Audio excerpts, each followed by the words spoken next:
Mon c'est Gertrude Nyampinga, je travaille pour la Ligue Ligue rwandaise pour la promotion et la défense des droits de l'homme depuis 2008. Mais avant, j'étais membre depuis 2000.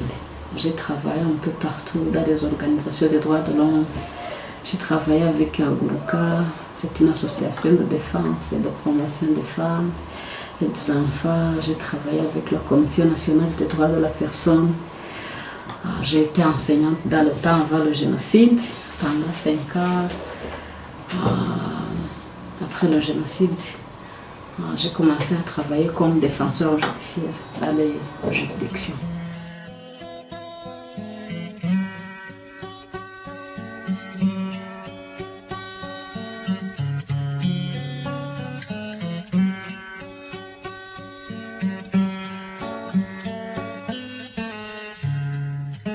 Je dirais que donc, la situation des droits humains est souvent donc, déterminée par les périodes.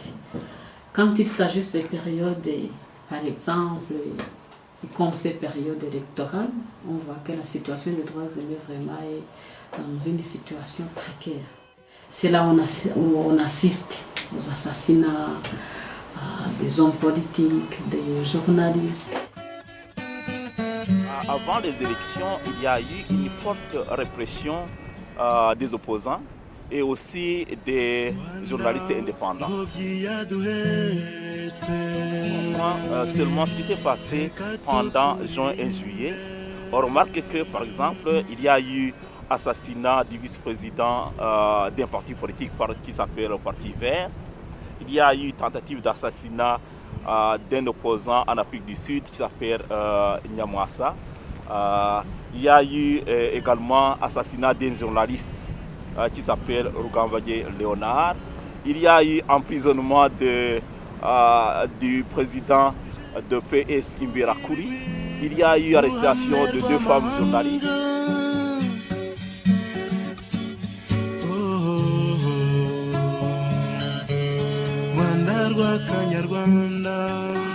En 2003, depuis 2003-2004, la Riprodo a connu un moment de crise où le gouvernement rwandais a voulu que la Riprodo soit supprimée dans les organisations de la société civile, soit supprimée sur la liste via la commission ad hoc parlementaire qui a été mise en place bien sûr par le gouvernement.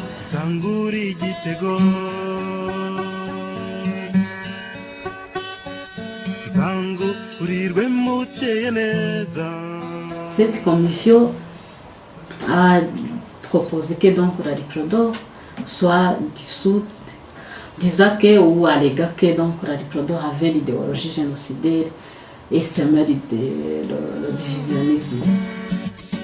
La loi contre l'idéologie du génocide a été votée en 2008, mais elle est exprimée dans des termes tellement vagues que effectivement on a pu arrêter des gens sans avoir clairement montré dans quelle mesure il prenait l'idéologie du génocide. Beaucoup parmi le personnel ont compris la fuite à l'extérieur du pays, puisque aussi donc ils subissaient pas mal de menaces, d'intimidation, puisque donc souvent ce sont eux qui étaient accusés de cette idéologie. La première commission a conclu que faisait partie du divisionnisme et de l'idéologie du génocide tout ce qui avait rapport avec la critique, tout ce qui critiquait les politiques. Il y a eu énormément de choses dans l'objectif justement d'éliminer toute l'opposition et de boucler tout l'espace politique.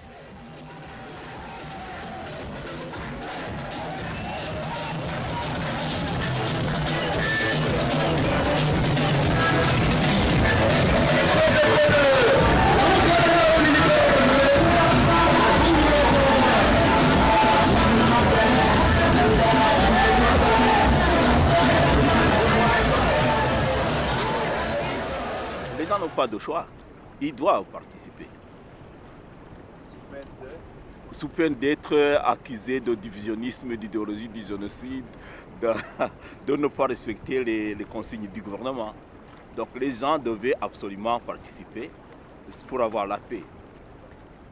Les soi-disant partis d'opposition qui étaient représentés, mais ce sont des partis qui sont alliés au Front patriotique rwandais.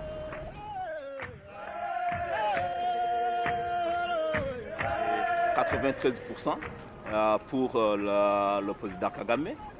Et ça c'est un record, sauf qu'il aurait pu même choisir d'avoir 99 de toute façon.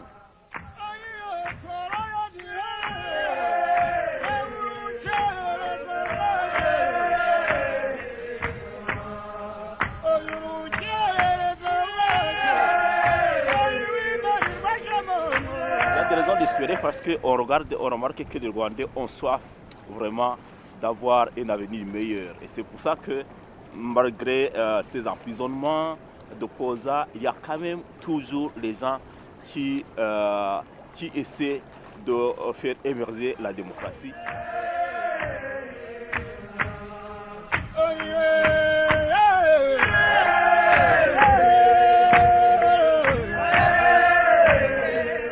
Fière de mon pays. Je sais que donc nulle part on ne peut pas se retrouver comme on se retrouve chez soi.